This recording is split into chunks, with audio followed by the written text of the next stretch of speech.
All right, welcome everybody. Erev Tov, time to get started.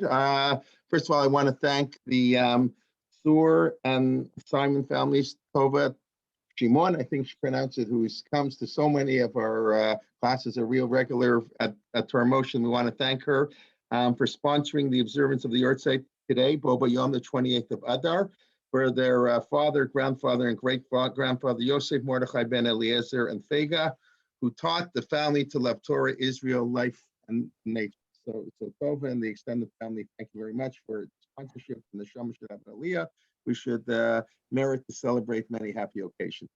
Thank you.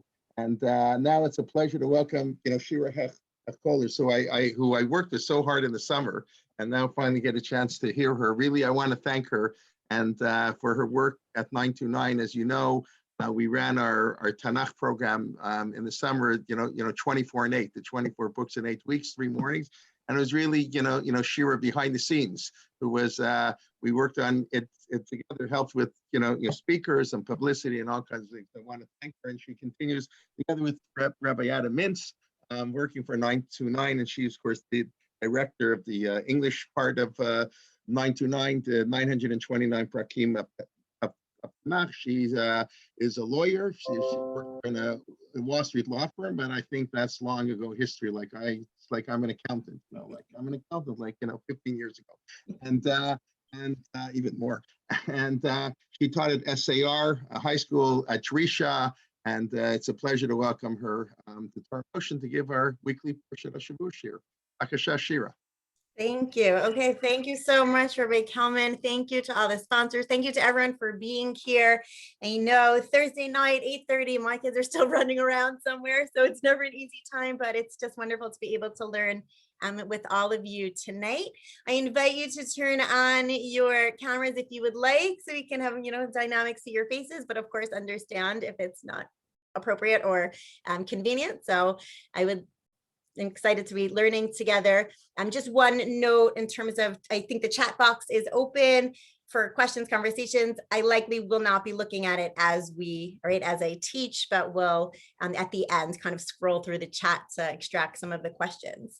So today we have a double Parsha, right? Vayakhel-Pekudei. And I wanted to take this moment as we're closing up Sefer Shemot and with all the details of the construction and the completion of the construction of the Mishkan, as an opportunity to sort of take a step back and reflect together on the concept of sacred space, both conceptually and practically. I've been thinking a lot about this, both as part of a fellowship that I'm doing this year at an Institute for Experiential Education in Jewish Pedagogy, how to use concepts of sacred space as a practical pedagogical component.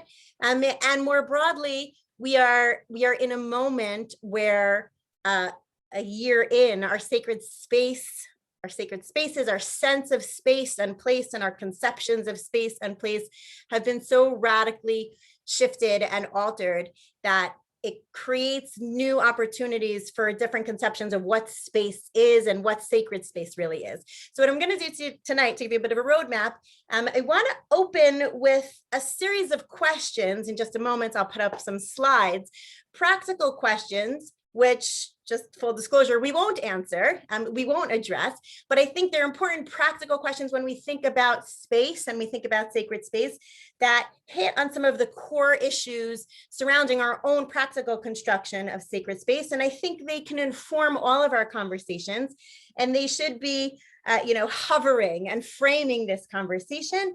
And then we'll jump into the textual learning, which I hope will inform some of the practical. So I'm going to just share the screen here before we get to the sources, and just offer, right? Everyone good? Can you see? Thumbs up? Okay, great. Just offer some practical questions that can arise when we think about space, when we think about sacred space. And we'll just read them together in 1 minute just to go through a few questions. I think they're important for our own environments and lives right now. So the first question I would ask is, to what extent actually do our physical environments influence both our intellectual and spiritual lives? Is it something that we as individuals and as a community think about regularly? Certainly over the last year, we've thought about it regularly, but outside of that context, Is the sense of space something over which we as a community have control? What are we to do when we're stuck with less than ideal spaces, limitations and constraints on our space? These can be in our shuls, in our schools, in our batei midrash, in our camps, in our homes, right? To what extent do our physical environments shape and influence our discourse and our identities?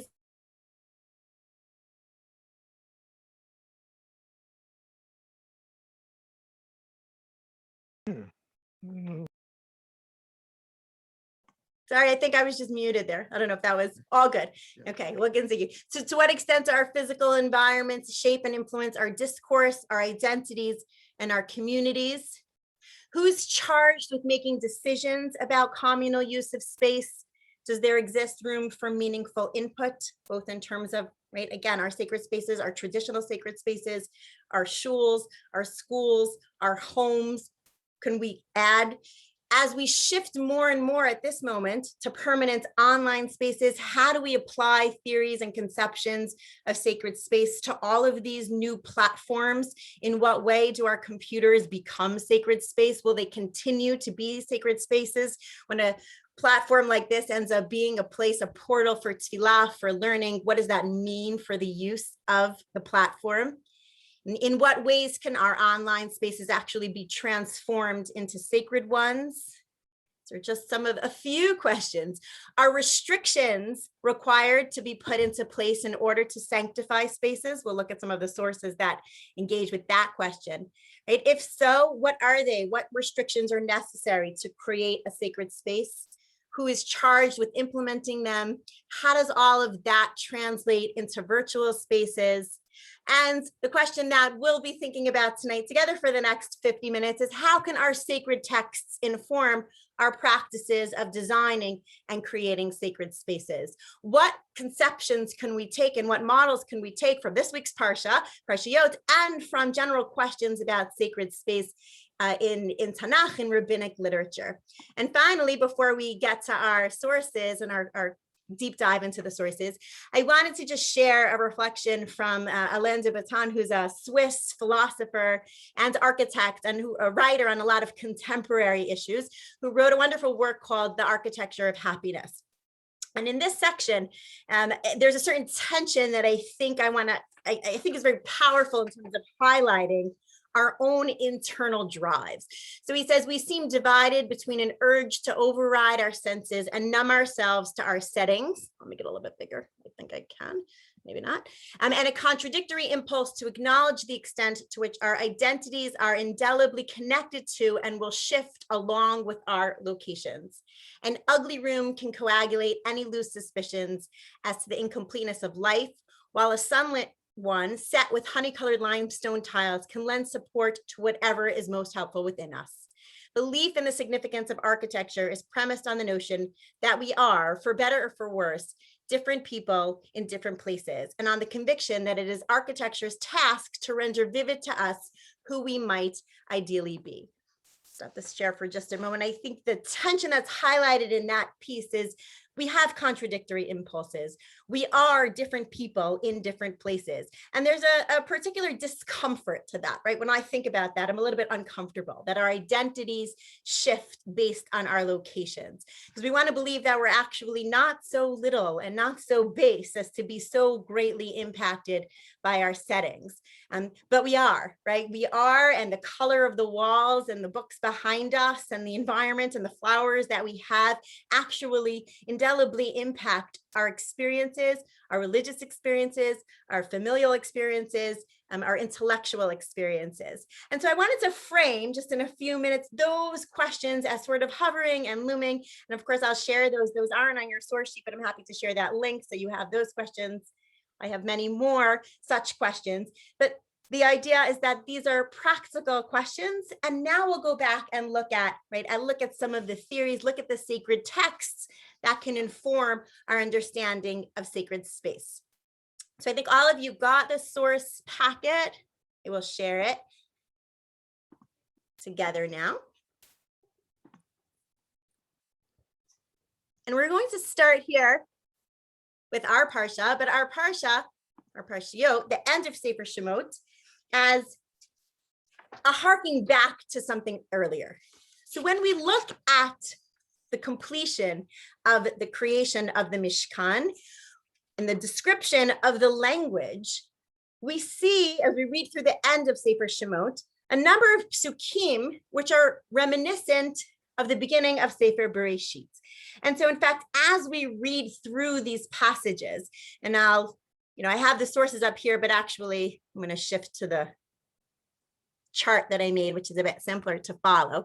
When we think and when we look at what happens in Shemot Lamed Tet and Mem, the ends of Parshat Pekudei, when the Mishkan is being set up in its final stages of completion, we see that the passage here, the biblical passage here, is laden with imagery from earlier passages, from Bereshit, the end of Bereshit Aleph, and the beginning of Perek Bet. The two narratives are really connected by some of the most important vocabulary that we see here, right? Vayar Moshe et kol hamlacha v'hinei asu ota ka'asher tzivah Hashem ken asu. Moshe saw the work that he did, right? Vatechal kol avodat mishkan ohel moed.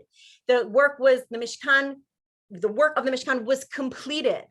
Vayichal Moshe et malacha. Moshe finished himself the malacha. V'yivarech otam Moshe, and he blessed it. V'kidashta oto, and he sanctified it. This language pulls us back immediately to the beginning of Sefer Bereshit. That same language, Vayar Elokim et kol asher asa, on the right side, right? God saw all of that he did. The English is actually up here. Sorry that it's on different pages, but the verbs, the parallel verbs are what's significant for us. Vayar, vayechulu, hashamayim va'aretz v'chot sa'am. And the sky and the earth was completed. Vayichal Elokim, that same language, and God completed. Vayivarech Elokim, and God blessed. Vayikadesh oto, and he sanctified.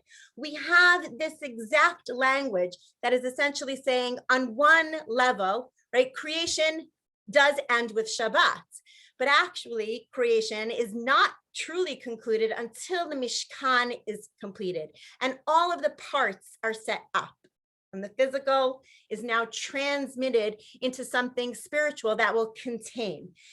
This is picked up. There's a quote here from Rabbi Dr. Joshua Berman, right? The second sentence pulling upon that parallel. The composite parts of the physical world are completed on the sixth day of creation, but the ultimate purpose of these elements, to be dedicated to the service of God, is only realized once the sanctuary is built, to serve as a universal focal point for the service of God.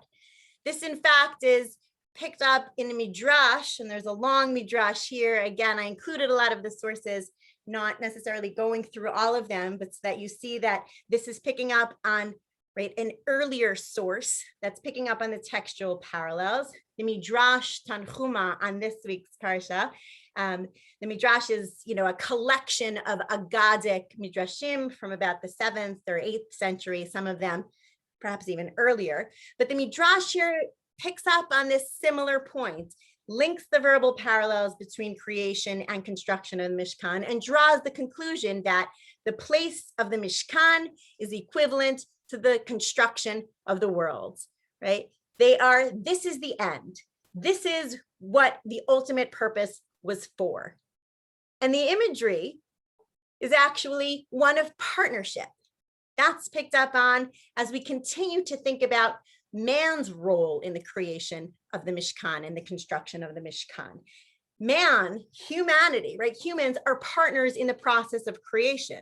And in building the Mishkan, Chazal are pointing to this connection in a number of different ways, but in particular looking at Bitzalel, the architect of the Mishkan, and Chazal say here in Masechet Brachot in the Babylonian Talmud in Brachot Nun Hey Amud Aleph, that Bitzalel was endowed with particular God-like qualities to essentially say man is a full partner in the process of creation. And the construction of the Mishkan is finally completing that process. This is a 2-book unit, starts in the beginning of Bereshit, where we have sacred time in Bereshit, right? We end creation of the world with Shabbat and the sanctification of time, but we don't have the completion of that process until all the way at the end of Sefer Shemot with the construction of the Mishkan. And here the Gemara says, Amarav, Yudea Haya B'Tzalel Tzaref Otiot Shenivru Bahan Shamayim Va'aretz. B'Tzalel knew how to combine the letters through which the heavens and earth were created. And it pulls a textual parallel, right? The Gemara says, K'tiv hacha v'yimaleo toruach Elokim b'chachma u'b'tzvuna u'b'da'at.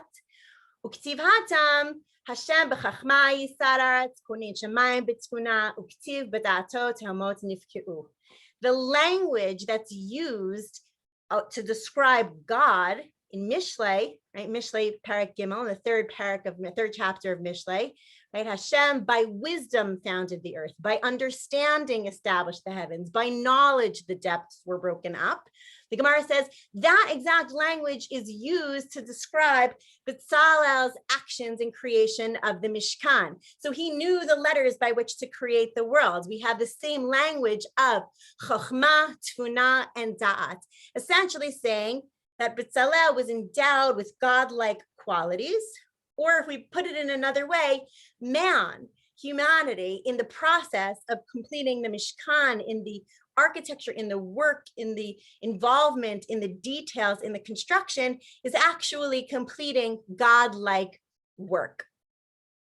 And so we see we have a completion here of a two-part unit, right? At the beginning of Parak Aleph, Bereshit, there really is no sacred space.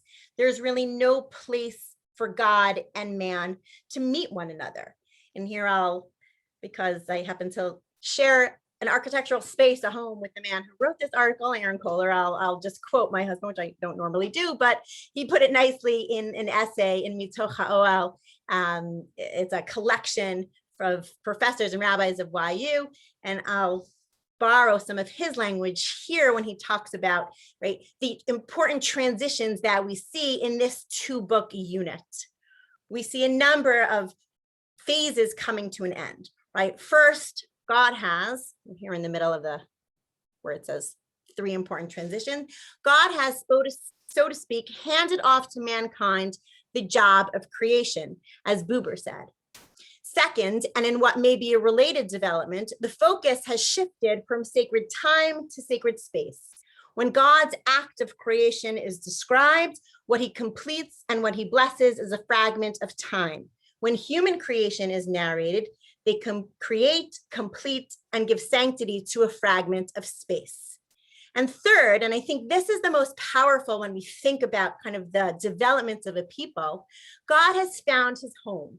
It's been observed that elsewhere in the ancient Near East, when a god is said to have created the world, immediately following that is the temple that's constructed for him or her. In Chumash, these expectations are foiled. God's own creation, full of such order and promise in Bereshit's Parak Aleph, crashed in the face of the reality of Eden in Bereshit's Parak Gimel, again in Noach's generation in Parak Vav, and again in the valley in Shinar in Yud Aleph. The entire first part of Chumash may be read as God's search for man, or more precisely, God's search for a sacred space among man.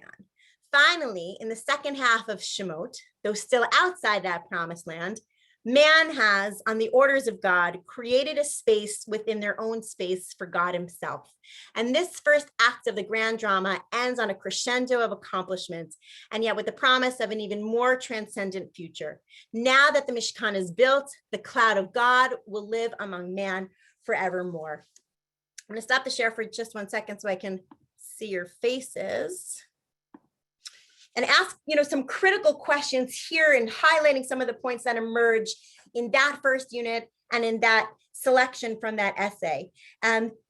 Thinking back to Bereshit, right? So we have this unit now. This is a two-book unit that starts with creation in Bereshit, ends with the construction of the Mishkan in the 40th Parak Mem in Parshat Pekudei. When we think about space, in Parak Bet of Genesis, the second chapter in creation of the world, there's no actual sacred space, right? There's no place for God and man to meet. And I think that's really an important perception when we think about the development of a people, the development of a tribe, the development of a clan, development of a grouping with a particular identity, right? In the second chapter in Parak Bet of Bereshit in Gan Eden, there's a sacred space, but it doesn't last very long. There's Gan Eden, but it's bounded, and Adam and Chava are quickly thrown out. And we have all the narratives that transpire in the book of Genesis, in Breshit, and there's no place where actually God and man are supposed to meet. What does that mean, right? I think, again, we won't answer these questions right now, but it's a point to ponder on, that all of those narratives of development, of covenant, of family, of bondage, of slavery, of freedom, of law, of justice, of society, all take place outside of a structure where God and man have a place to meet. It's outside of that context. And I think there's something very, very powerful about that when you think about the development of a people, when you think about the development of a society. Sometimes the places distract. We can, think about that in terms of a family, I would say, developing as a unit. One might argue, couple gets married, they buy a house right away. There's a certain impulse to build the house, do construction, knock down the walls, become concerned with the details of the home. Whereas you might say, start your life, live in something simple, develop your family, work on the values, then transplant it into a space that actually knows what it needs to hold, what it needs to carry. Don't worry about the place in which you're living. Use your experiences, create the people that you need to be, and then there will be that context for it at a later point. I think there are a number of different, really interesting avenues for exploration when we think about the Mishkan as completing the process much earlier on, and without that space, without that context for people to meet, to engage. So that's when we get to the end of Sefer Shemot, we're actually going back to something, and that's where the Midrash is pointing on the verbal similarities. Chazal are putting Betzalel in there, saying Betzalel is a marker, is a messenger, is some sort of model of a God-like creator. He's not God, but endowed with those same qualities, those same ability to look and see what needs to be constructed and created. So now, as we're finishing Sefer Shemot, we're actually really going back to something much, much earlier. And so I want to kind of move now into different conceptions of the Mishkan and the Mishkan vis-a-vis the Mikdash. It's a little bit of a digression from our Parshiot per se. We'll touch upon them, and then we'll kind of circle back to the details in the end of Perek Mem in Parshat Pekudei. So when we think about the Mishkan, and we'll get back to the sources in just one second, there are a lot of different elements that we can think about in terms of how the Mishkan's construction informs our actual sense of space. And I want to focus on three elements together right now. One is location of the Mishkan vis-a-vis the people. Now, we have a number of different depictions throughout Sefer Shemot and also Sefer Bamidbar. The sources are there. We'll get to them in just one moment, but I do like to see your faces. And there's a sort of discrepancy as to where the Mishkan was actually located vis-a-vis the people, right? What was the physical placement? What is the space that it occupied? You can kind of see different conceptions when we look at the text itself, and those different conceptions actually portray different conceptions of religious existence, of relationship with God, right? Some of the sources, we'll see, place the Mishkan at the center, right? It's initially set up in Sefer Shemot at the center. Now, again, that might be, it might be conceptual. At the beginning of Bamidbar, the travels of the Shvatim, of the tribes, are all organized around the Mishkan in Prakim Gimel and Dalet, the Mishkan at the center, right? There's sort of this sacred center, capstone of the universe. God is manifest. We know where to find him. Mishkan at the center represents a particular ideology, right? Philosophy, way of accessing the divine, way of accessing religious life and existence. We also have, on the other hand, the Mishkan at the periphery. Now, this comes into a separate discussion in Shemot, Perek Lamed Gimel, chapter 33. and in Sefer Bamidbar, and a number of Prakim Yud Aleph and Yud Bet, we have the Mishkan and the Ohel Moed at the periphery, at the somewhere located outside of the camp, at some distance from the people, perhaps an aftermath of Chet HaEgel, right?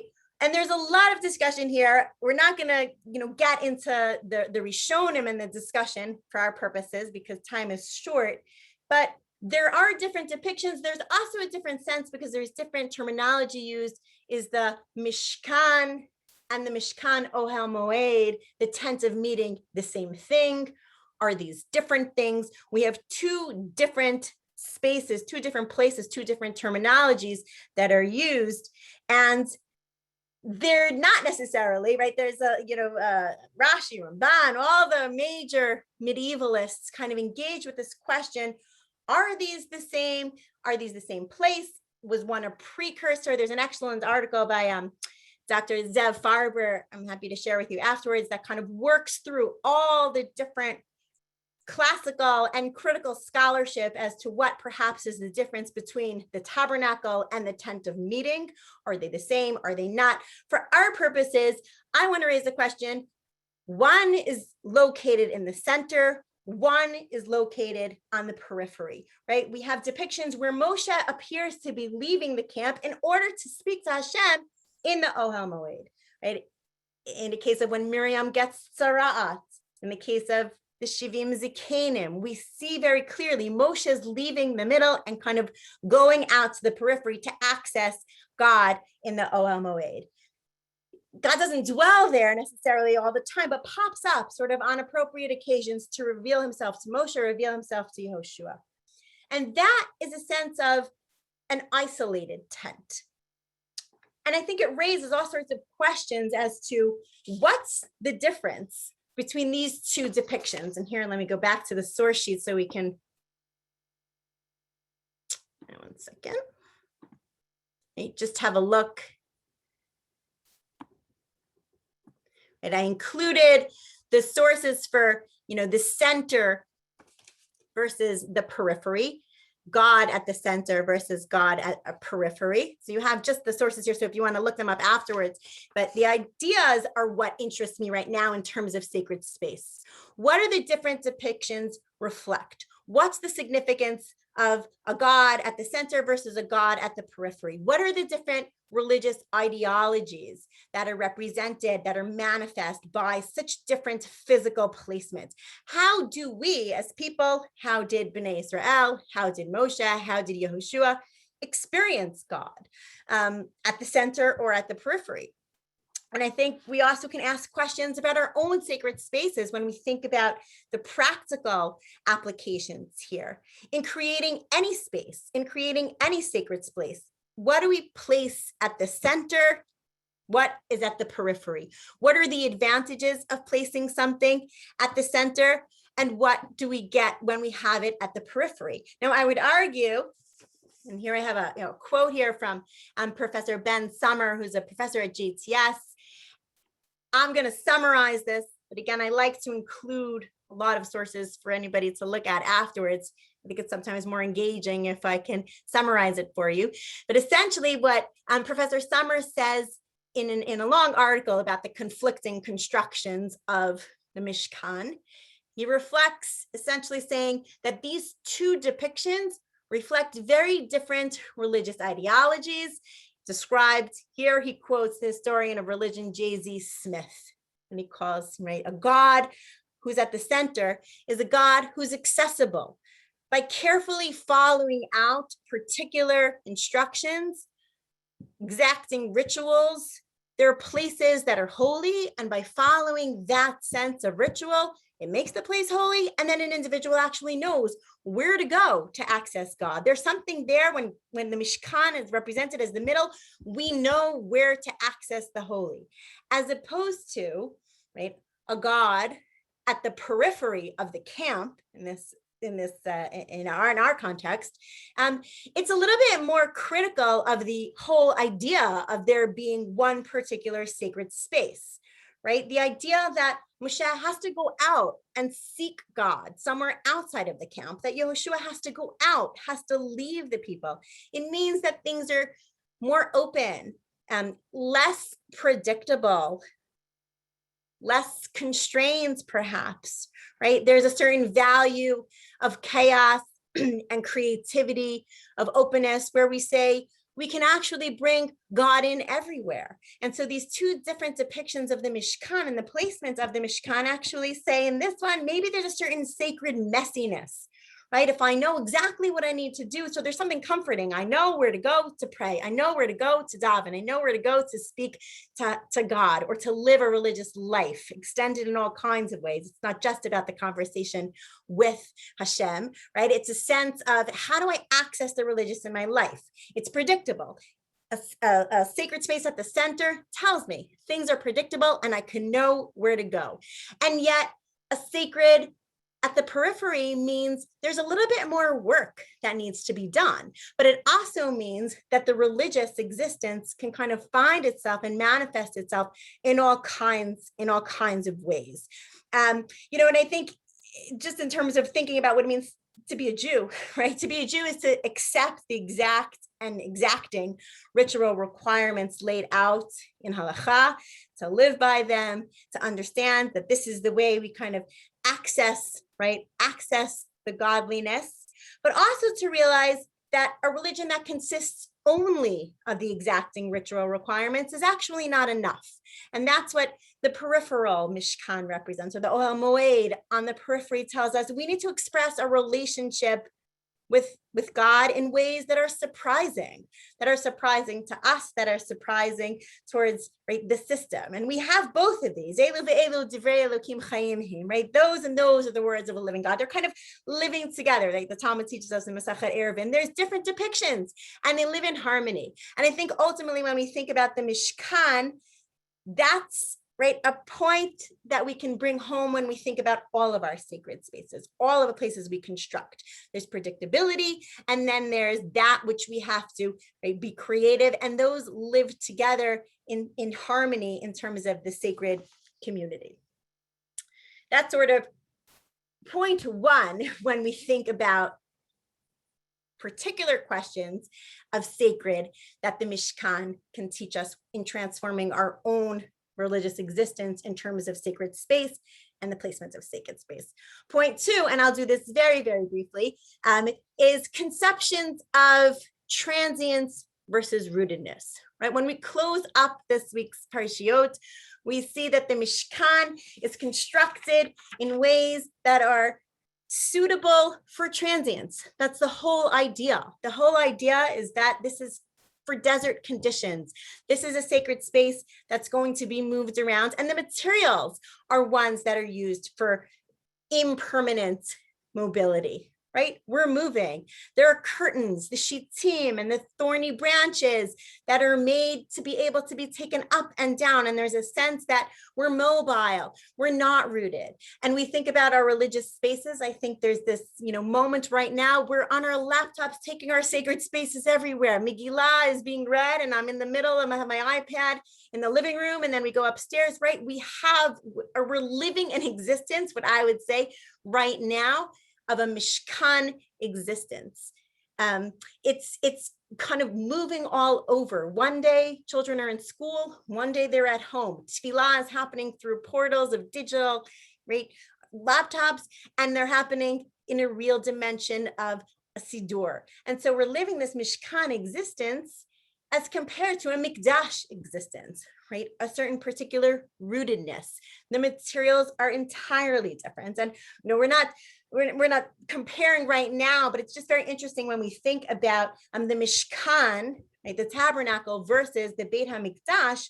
Actually, like, the setup was the same, right? The proportions, dimensionality are identical in these two structures. The location of all the various kilim, the utensils, is exactly the same, just totally different structures, totally different size, but the basic direction, the entranceway from the east to the west is entirely the same, but it's a difference of materials, It's a difference in nature of the structure. It's a difference in dimensions. It's a difference in terms of what the purpose is for that moment. So I think a second question when we think about sacred space as emanating from this week's Parsha tells us we live sometimes, again, with that tension. Now, there's a theme of sacred space and tension that's evolving, developing towards it, right? Again, we have a particular kind of paradox here, the paradox of I'm everywhere, but I'm nowhere, or I'm everywhere, and then sometimes I'm rooted somewhere and I can't leave that. And there's something very comforting about the rootedness. So when we think about the Mishkan, sacred space versus the Mikdash, sacred space, again, that's another paradox that plays out in all different kinds of ways in our practical lives. And the third dimension is what I will call hierarchical versus, perhaps, as we'll see in a moment, egalitarian space. Okay, when we look here, what you have here is just a rendition of the architecture of the Beit HaMikdash.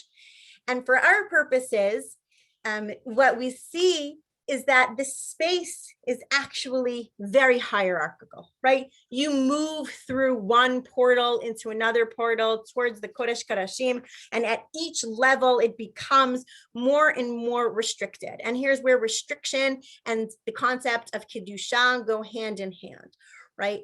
Placing restrictions on particular space, the more kadosh something is, then the more restrictions we will have on the particular space. And so when we look at the Beit HaMikdash, there's a particular hierarchy when you walk through it, right? You're walking through space that gets increasingly more and more restrictive, more and more kadosh, fewer and fewer people can kind of move through this space and access, so that ultimately we have the Kohen Gadol on Yom Kippur is the only person that could go in the Kodesh Kodashim. Otherwise, right, we have levels.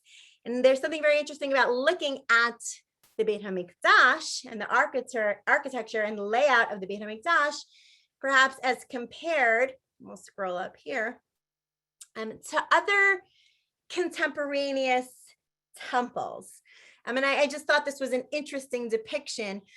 What you have here is a picture of the temple, the great temple at Megiddo, which is the early Bronze Age, about 3500 BCE. There's just a really interesting archaeological kind of findings. We have excavations, pretty recent excavations from the early Bronze Age Megiddo. It's about North Israel, 30 kilometers south of Haifa. It's right, Armageddon, known for its historical, geographical, and all sorts of theological importance. But there's archaeological evidence of this very, very complex society and this monumental construction that's really unparalleled anywhere else in the Levant. And at the center of that is the great temple of Megiddo. And the reason I just want to bring it here is, there's all kinds of questions about the community. There was a very large settlement, complex labor that was required to build something like this. But I'm raising it for a sacred space question because essentially the remains of this temple are defined by two elements. It's a broad room design. So a little bit, it looks like that sense of the Mishkan. And there's a central ground level with stones and slabs at regular intervals. And you'll see those dots represent, right, the slabs at intervals. And the significance here is that, to me, when I look at this space, the space here is much less hierarchical, right? There's no hierarchy in this space. And it evokes a totally different kind of feel than the space that you feel when you walk through the hierarchical nature of the Beit HaMikdash. And I think that kind of leads to, to questions and conceptions. And I include here a number of different Mishnayot in Masechet Kelim that reflect hierarchy of space. And when we think about distinctively Jewish spaces, when we think about the Mishkan, right, as a marker of space, we have that hierarchy of space, not just in the Mishkan itself, but in the levels of holiness. And I'll read the first line in Hebrew, and then again, these Mishnayot are just to evoke a sense of hierarchical nature of Kiddusha that we feel in very real ways in the Beit HaMikdash, perhaps as compared to other spaces, but in the Mishkan and the Beit HaMikdash, you move through that space and you feel it. And the Mishnah says, Eser Kedushotein, Eretz Yisrael, Mekudesha Mikol Haratzot, Mahi Kedushata, Shemeviin Mimena HaOmer, V'Habikurim, B'Shtei Alechem, Mashein Meviin Ken Mikol Haratzot. There are 10 levels, there are 10 grades of holiness. And the Mishnah kind of moves through holiness of space and says the land of Israel is holier than all other lands. And what's the nature of the holiness? And it goes through from Eretz Yisrael, you bring the Korban Omer, the first fruits, the Shtei HaLechem, the 2 loaves of bread, which can't be brought from any other lands. And then the Mishnah continues, right, in this sense of hierarchies and says cities that are walled are holier than cities that are not walled. And it goes through why, having to do, right, the details of the leper, the mitzora. And then it continues, right? I'm not going to read the entirety of the Mishnah, but I want you just to get a feel and a flavor of this sense that emanates from the hierarchies in the Mishkan and the Beit HaMikdash actually is a much larger hierarchical nature that we see codified in halacha here in the Mishnah, that the area within the walls of Yerushalayim is holier because there are certain things and there's certain, right, the Maser Sheni can be eaten there and it can't be eaten elsewhere. And then the Temple Mount is even holier than the area within the walls of Yerushalayim because, right, a woman who's a nidah or a yoledet right after having a child can't enter it. And it continues and continues. The chel, the chatzer, the courtyard, and it moves through the Beit HaMikdash, the ulam, the heichal, the kodesh kodashim, etc., etc. The idea here is that you move through this space and you feel it. And I think this raises all kinds of questions in an age of democratization and an age of egalitarianism and an age where we're seeing restrictions fall by the wayside in all kinds of ways. There's a depth of sometimes you move through something and you feel the restrictions which actually craft that sense of sacred, that sense of space, and the design and layout gives us the ethos of what that space should feel like and does feel like. Now, there's a lot more in terms of hierarchical space and hierarchical laws. Again, just giving a flavor of some of the different conceptions. I want to contrast that with a different kind of space, and then we're going to return back to our parsha and tie it all together.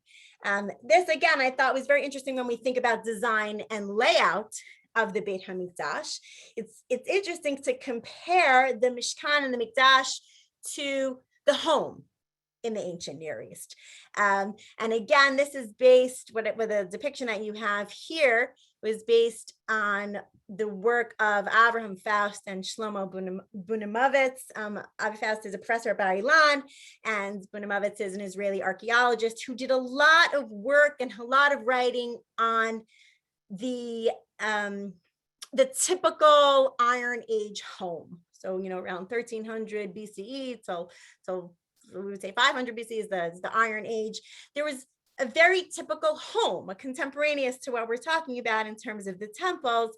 There was the home, and a typical Israelite home was what we would call a 4-room house. And you see a few different depictions of the 4-room house on the screen right now.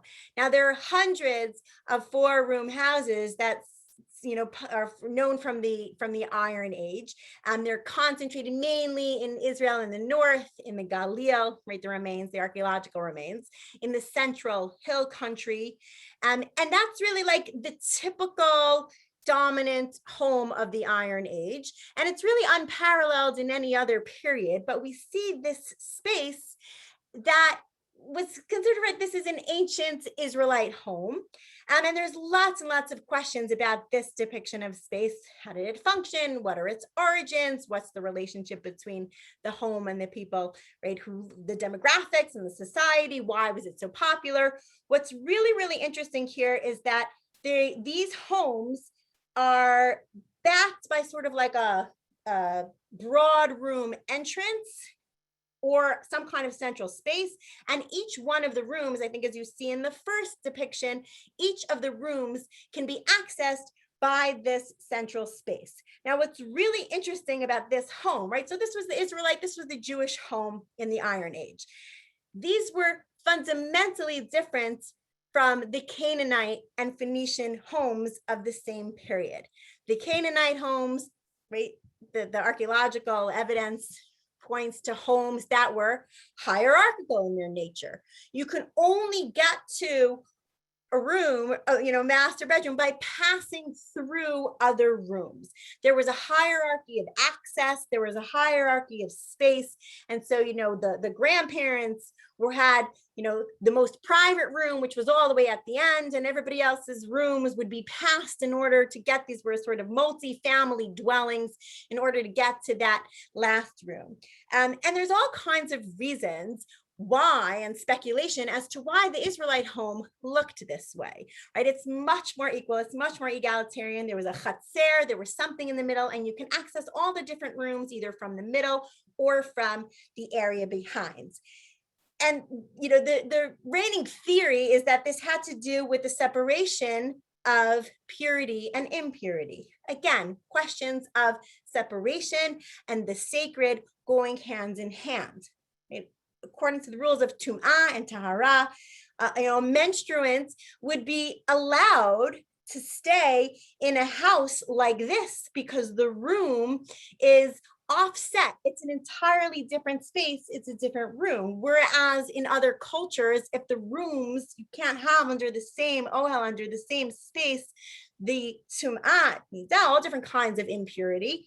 And if there wasn't a separate room, in a hierarchical space, then we would have to exclude a person who is tameh from this home. And so the design here, right, of this home, actually, you can access all the different rooms from a central space that facilitates a particular separation between purity and impurity, right? Purity could be kept in the home, even with an impure person in the home, because a pure person or the impure person could avoid the room entirely. And I raise this because I think it's just really interesting to see space, right? When we think about sacred space, and if the norm was a hierarchical nature of space in the Mishkan and the Mikdash, suddenly in the house, we see a very different kind of space.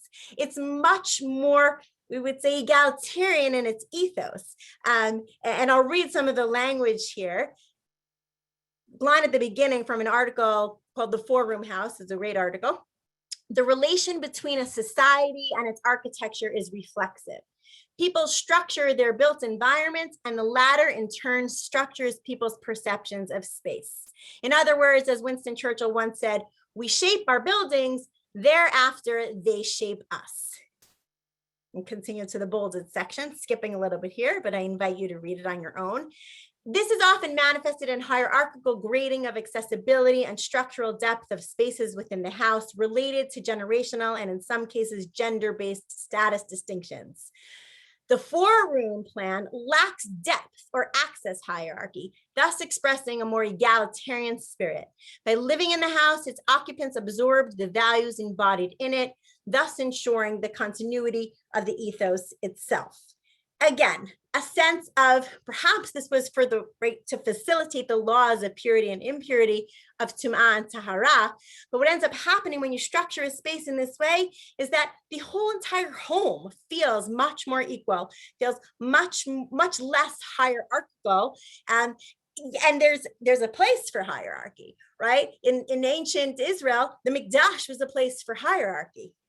Right? To access that which is sacred, you need to move through hierarchies. But what they're arguing, and we can argue with them, I'm not entirely convinced, but I think it's a very interesting reflection on what the status or what the feel of a home could potentially have felt like as compared to the religious spaces. Now, that was all those, those were just three distinct areas to think about ways that space actually influences how we behave, how we act, what we do, what our values are, how we access God, how we relate to one another, all sort of emanating from our Parsha. And I want to return now to our Parsha, or Parshiot. I'll stop the screen share for just a minute. We took a little bit of a tour to think about the different dimensions, and I want to anchor and end in Sefer Shemot and the end of Sefer Shemot. In Parshat Pekudei, we read of the completion of the construction as all the component parts are brought to Moshe, who sets it up, he erects it, he anoints it, he initiates along with Aaron and his 4 sons into the priesthood. And we have 2 parshiot of details of the command to build the Mishkan that was back in Truma and Tetzaveh. Now we have in Vayakhel-Pekudei many of those same details all repeated, right? In much the same language, as the Torah tells us now that those details and commands are actually fulfilled.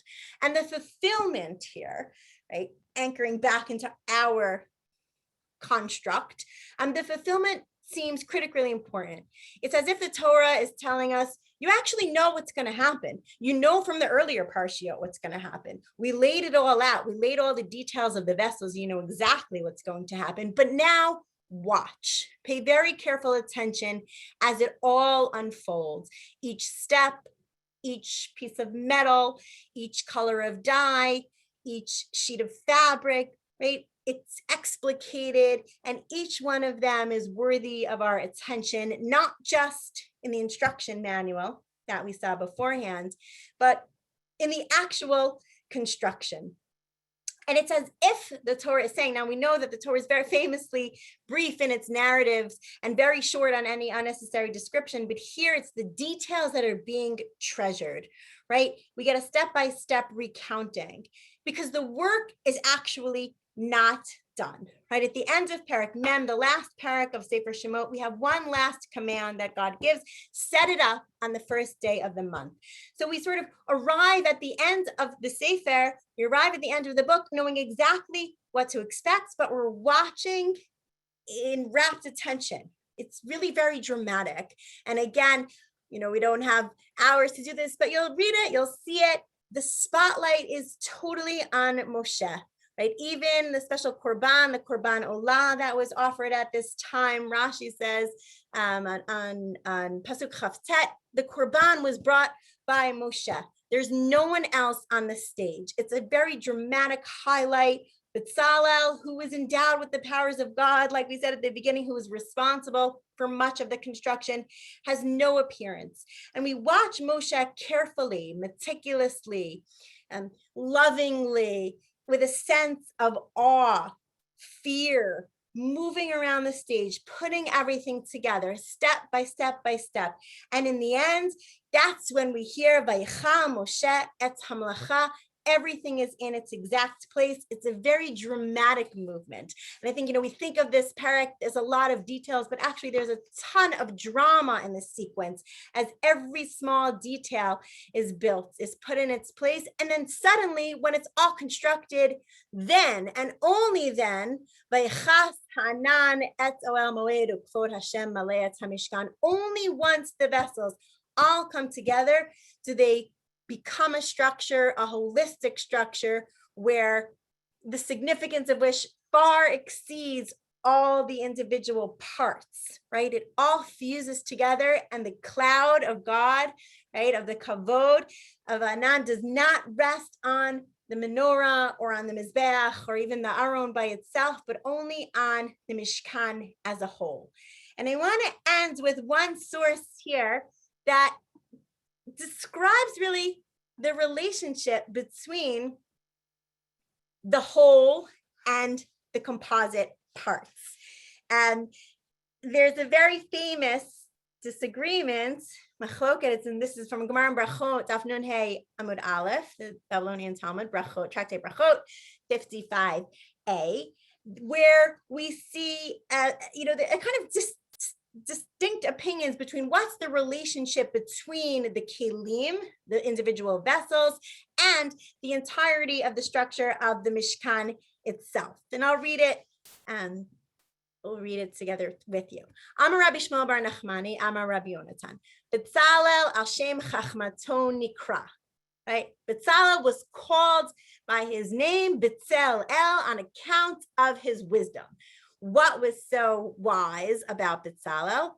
B'sha'ah she'amar lo HaKadosh Baruch Hu Moshe, Lech emor lo leBetzalel, aseli Mishkan, Aron v'Kelim, halach Moshe v'hafach, v'amar lo asei Aron v'Kelim u'Mishkan.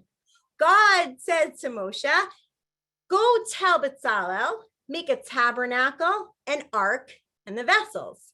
And when Moshe went to Betzalel, he actually reverses the order. And he says to Betzalel, make the ark, the vessels, and then the tabernacle.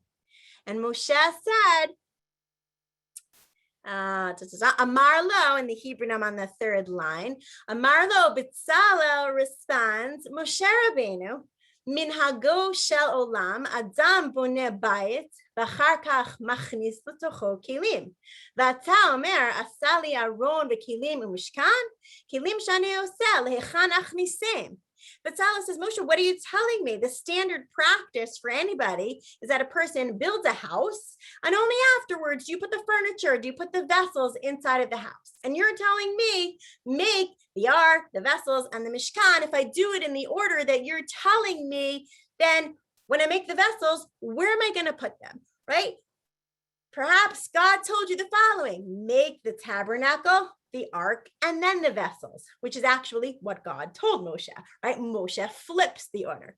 And then Moshe says to Betzalel, and that's how he says, Shema Betzalel hayita v'yadata. He says, perhaps you were Betzalel, you were in God's shadow, and you knew precisely what he said. You heard it, you understood it, you intuited God's command just as he stated them, as if you were there. Let's unpack this for just 1 second, and then we'll close up together. There's a difference here, and I call it house first or furniture first, right? Moshe seems to have thought of the kelim, the vessels, as the focus, and the overall Mishkan as something like a container for them. And the container in Moshe's mind is an afterthought, right? God tells him, make a Mishkan and all the vessels. And when Moshe gives the instruction, he says, I'm going to stop the share, sorry, so I could see your faces. When he gets the instructions and he repeats to Betzalel, he says, right, he repeats with that little bit of a difference, and he puts the kelim first. Betzalel has a totally different perspective. He says, right, he understood something that Moshe did not understand. He says, the Mishkan is the house itself, and the vessels are the furnishings. A house with no vessels is an incomplete home. But furnishings, vessels without a house, are really nothing at all. And I think that sort of reflects the two perspectives of Moshe and Betzalel depicted in this segment in the Gemara, right, on the Mishkan. Moshe is emphasizing the individual kelim because he sees the entirety of the Mishkan as just a way of protecting the kelim. But the real purpose is the avodah, the work that's to be done with the vessels, to light the menorah each day, to burn the incenses, the korbanot that are offered. And so from that perspective, from Moshe's perspective, it's the service, right? It's the avodah. And that the kelim need to be the focus of our attention. So even though God says to him, build the Mishkan first, Moshe flips it because in his mind, what's most essential here are the vessels for the service. And Betzalel offers a different perspective. He says the Mishkan is first and foremost a home. It's, as the Ramban puts it in Sefer Shemot, the Ramban early on says that the Mishkan is a portable Har Sinai. It's the place for the divine presence to rest. And as such, the overall structure comes first because that's ultimately what this is. It's a home. And then you put the vessels inside the home. And I think in so many ways, we talked about tensions and dichotomies in all different ways from the very beginning. It's a theme throughout the end in certain ways, but we have the same thing here. Both perspectives are very true, right? Each kli had specific instructions, specific dimensions, specific materials in order to exist as a vessel. And the impressiveness of it all is when each The menorah, the aron with its details and materials is a masterpiece in its own rights. And there's a certain sublime beauty when they're arranged just so, right? There's something that happens when each of those vessels, that's when it becomes, the Mishkan becomes a chariot for the presence of the divine. But on the other hand, we have the question of the home that holds it all. If you don't have a home, those things are beautiful, but where are they going? What are they doing? And I think, this model in many ways, first of all, at this moment when we don't have our sacred spaces and we don't have our homes, all we have are the kelim, all we have are the vessels, the people, the individuals, the rights. I feel a little bit like this is a Moshe moment, right? Moshe's focusing on all the vessels, all the people, all the things that make the Mishkan what the Mishkan is. But on the other hand, we've all missed our sacred spaces, our homes, our places that are permanent, that are accessible, that we know where to go for community. But I think it's also, this very much expresses relationship with the divine, but also our relationship with one another, right? What are our roles as individuals within larger frameworks, within families, within communities? We begin as kelim, we begin as individuals, right? There's no place to begin other than the individual.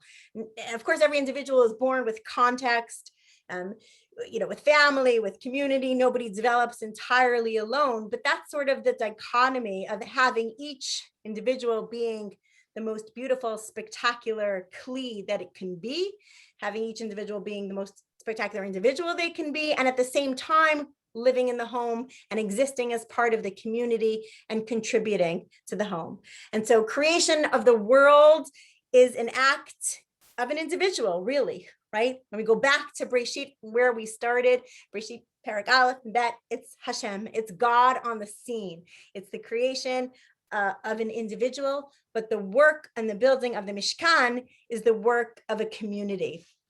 It's the power of bringing the individuals and the communities together. And of course, the individual being developed in the structure of community, and community can really only be built when the individuals come together. And so the Moshe and Bezalel tension reflects that, where neither can overshadow the other. And it's true in all of our relationships. And once those relationships are aligned, then we're blessed with the presence of the divine, the imprint of the divine, and the Shekhinah, which rests over the entirety of that sacred space.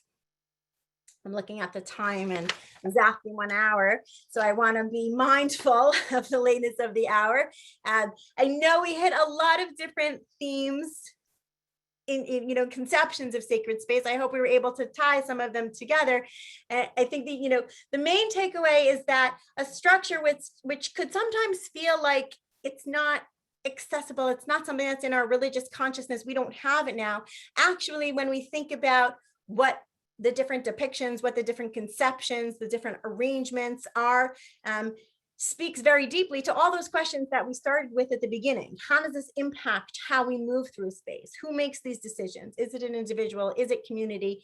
How can we align the interests so that we have the most sacred dwelling, both as individuals and as communities? So I invite everyone to reflect on those ideas. I'm happy to continue conversations another time. I'm looking now in the chat for some questions. Do we have a couple minutes for questions, or? We always do. I don't think there are too many questions, but we always have time for questions and, stay. I want to take a look. Yeah. Raise the dog. Okay, sorry that the diagram, everyone has sources. And again, I'm happy to share any other, there's a lot of articles and different resources that can illuminate this conversation. Thank you very much. Really very interesting, inspiring, and different, Shira, if I could say, a little bit out of the sort of mold that I think people are used to listening, and very nice, tying in the Parsha, and of course, our spaces over the last years, which hopefully will grow. We'll be able to go more spaces with more people. And anyways, but thank you very much. A pleasure. And of course, Shabbat Shalom and regards. Pleasure. And of course, next week, next week, Sunday, Menachem Leibtag and Benny Gesundheit back on Pesach 11:15 and 12:30. And then on Monday, Malka Simkowitz has finished her course on the Apocrypha, the last class, the Apocrypha. And then at 1:15, Harav Amnon Bazak, Yavir Shir Bivrit, Keneged Arba Banim, Dibrat Rab Shatu Drash, so Kulam Muzpanim, Zebachat, Mevinim Ivrit, Kulam Muzpanim, Lo Mevinim Ivrit, I'll take you the Seder. And then, continuing all through the week, just watch it for the emails and come to the Shirim. Lori Novak's course is over, but Shuli Mishkan will be having her class on Thursday, and Marty Luxon's class is over. We head into the Pesach into Bein Hazmanim always, but we'll keep you busy with learning, and pleasure to see everybody. Like I always say, invite your friends, and okay, we look forward. Everybody should have a Shabbat Shalom. You will be healthy, and thank you, Shira. Again. Of course, my Shabbat Shalom. Thank you, Tova, again. Thank you for the sponsorship, and thank everybody for coming, and everybody do well. Shira, thank you very much. Good night. Thank you. It was a wonderful share. Thank you. I know, a little difference. I try to be a little different. Creative. Wonderful share. Wonderfully Rabbi creative. Alman, Wonderful. Rabbi Alman, you got to let us know when you're giving your Dvar Torah. I'm still waiting for it. Not a problem. Okay. Thank you. We'll have to do it at the beginning of the Shir one day, but before Pesach, hopefully. Shira, I have a question if everybody else is finished. First of all, that was excellent. I really enjoyed it. A different take and the focus on the sacred space, but only in a positive way. So that was really special. But my real question is, I wonder your lighting setup. I have a $10 IKEA lamp. It's shining on you? Oh yeah, I'm in a room that's like sometimes it's not so. No, it's amazing. It's fantastic. Now it's not as good. You moved exactly, it. Exactly, I'm showing it to you. Literally, It's like a $10 junky lamp, and I put it behind the computer and just shine it on my face. I'm taking a photography class now, and the teacher was also beautifully lit this week. So what she did, she shone her lamp away from her, and she had foam core to reflect it more softly on her face. Yeah, well, that's yeah. Right. So I know you could get. I'm like a photographer in my. I know you're a photographer. That's why I'm like realizing this didn't happen by accident. You're beautifully lit in front of a dark background. So. And the light is on top. That's like it's a little bit harsh. It's cool, but it's very harsh. You could also get like the ring lamps. Yeah. Stuffy lamps, but this is $10 at IKEA, and we also on. I see. I know you have in your bio how you like tennis, so I see the tennis ball right behind you. It's signed by many players over 10 years. So who's the most famous player who signed it?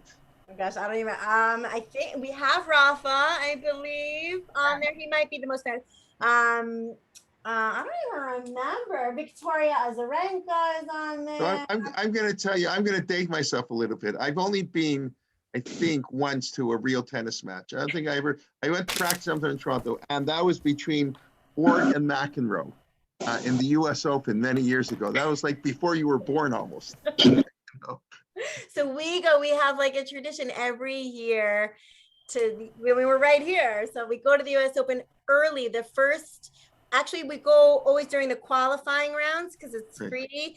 And you could just walk everywhere and see. So we got that in Toronto.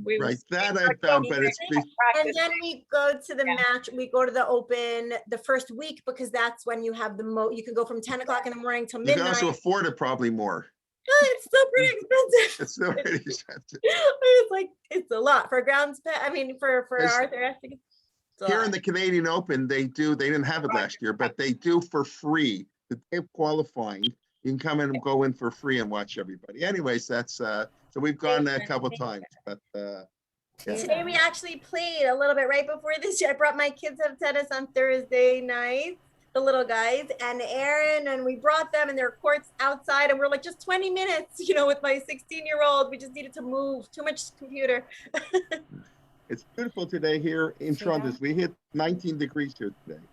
Right, but it was very windy. It wasn't a tennis day. It was very. Yeah, it wasn't a tennis day, but it's beautiful here. It was beautiful. The lineup is just amazing. I have to say, I know we're being recorded, whatever. I'm assuming you'll chop it all up, but it's I don't go on at night to all the shiurim. It's just crazy in the house, whatever. But Of you have course. such a quality, such a high quality. Thank you. I think second to that in a sense, I think the quality we have is amazing, really, and it's a tribute to all the speakers and and the people who come and listen and whatever. Yeah, so we're always looking for good speakers. We're always looking for more and different. It's not always easy. By the way, I second the motion. The quality is incredible. Thank you very much. Thank you. Okay. Well, Pleasure to everybody's listening. Seeing everyone in person. Yeah. Everybody who's on, I hope you enjoyed that. Right. No, it's nice. Listen, there's a certain intimacy on Zoom. Sometimes you can get that you can't get in a regular shiur. I mean, I don't see people's bookshelves, when we give a shiur here in Toronto, and you get to talk. I mean, I'm teaching every day, chat online, and it's different, but you get to know in a certain way the kids better. Wait, chat's still online, totally? No, so chat does like this. Chat has every other day, and it's two cohorts. So one cohort goes on Monday and Wednesday, the other goes on Tuesday, Thursday, then they take turns on Friday. So you're there half the time, but it's only 2 classes a day. That is 3 courses a quadmester, 4 quadmesters. So 2 hours a day. The first 4 hours in school, they don't want more than 2 cohorts. So everybody goes home. They have an extended lunch. I mean, it's not, Okay. So they go home, and then the third period of the day is totally on Zoom. So whatever. So you're on Zoom more than you're in the classroom in a different cohort, whatever. But it's working quite very well, I would say, compared to what was on the learning and everything, and hopefully by September, please God, I'll be well. Everybody back in school, regular things. I mean, but there are, so that's how it's working at chat. I know in New York, I think all the schools are in person pretty much. Yeah, pretty much. Yeah. I mean, my kids' SAR has been from the beginning, her Torah, the little kids also. SAR has 1 day a week, 1 grade. Every day there's a grade that's out. Right. Frisch does the same thing, I think. Yeah. And but after Pesach, I think they're not having any more Zoom days because they're enough. Well, you see, where it's still on lockdown here, like Toronto just opened up a little bit this week after a few months. So, I mean, the schools were allowed to open in February. The schools were totally on Zoom from Christmas. I mean, they announced it for the Christmas break here. Until February the 15th or something. So for 6 weeks, the whole province was only online. But now when they're allowed schools, so that's how chat does it. So, still, the barbershops are closed. I haven't had a haircut in 7 months, and the restaurants are still closed. I mean, takeout only. So, yeah, we're much more locked down. No, it feels like just going to a cafe outside even. It just, I work today, I got to get out of the house now finally. And it feels so sacred. It really feels like, there's people and they turn the parking lot into like a souk. And today was a beautiful day. So everyone's just sitting and it feels so special. It's hard to even, it's very emotional. I'll let you go, but I see Tova asked, I think I saw it flash by, reference to Zeph Barber. I assume it's on Torah, on the Torah. I'm not gonna hear. Here it is. Okay, let me just drop the link in. There's lots of other, if anybody asks, I mean, I have all the other articles. If anybody has any specific, I can always get in contact. I can always ask, we can post them on the website if you wanted to send them. So here, I am going to send this to, hang on 1 second. Here's the link of the Moed. It was really interesting. I mean, it was like a side point, but I think it just, when you think about Shmot, Lamed Gimel, and the Mishkan Moed, what does that look like? But yeah, so that's the article. Of course. Alrighty. Well, thank you so much. It's always so much fun. Thanks a lot. Okay. Shabbat shalom, everybody. Shira. Yes. I'm Rosie Friedman. It was beautiful. You have kids in Hartorah? I have 2 little. I have older and younger. We right. They are. My very active there. Davida Friedman Yahaskell. She just ran that evening Saturday night. Where do you live? I like remember Zavita from, I haven't seen her in a long time. I know that she's very involved. Oh my What? gosh. So where do you live? I live in Jamaica Estates. Do you? Right. Okay. We live in Forest Hills. Oh, Very fun. nice. Been there a lot. It's a great school. And It's so you're attending such a SAR from after being in our Torah, one of them, right? Yeah, so Yeah. I have high school kid. Oh well, my son is in 11th grade in SAR, and then I have a daughter in Israel for the year. But we're local. I'm not going to schlep them. You to have a Israel. Drill for the year? Yeah. Really? So do I. I have one in Michlala. Nice. Oh, my Granddaughter. alma mater. Maybe they know. Ivana's alma mater too, okay. I don't think What- they would be so proud of me, but okay. No, it was a I beautiful wouldn't have guessed you shear. went to Michala. Beautiful, Thank lovely shear. Ours- you. Ours is Eliora Fine. My daughter teaches in Shulamit, her mom, but they may know each other. What's her first name? Dahlia Kohler. Dahlia. You use both names, Hecht-Koller? She's Kohler. Kohler. She's Koller. Okay, very nice, beautiful, lovely. All right, Thank Yasha you. Koach. Thank you so much. Thank you. Okay, Shabbat Shalom. I think I'll end the session. It's not fair to Shira. She has to get ready for Shabbos. I'm sure that I still have like a little guy running around. I'm perfectly happy for Aaron to do it. Okay, we'll keep on the. No. No, what Thank can you, I? Rabbi Spellman also. Thank you so much. All Beautiful. right, well, thank you, everyone. I'm looking forward to more opportunities. Okay, bye-bye. Take care.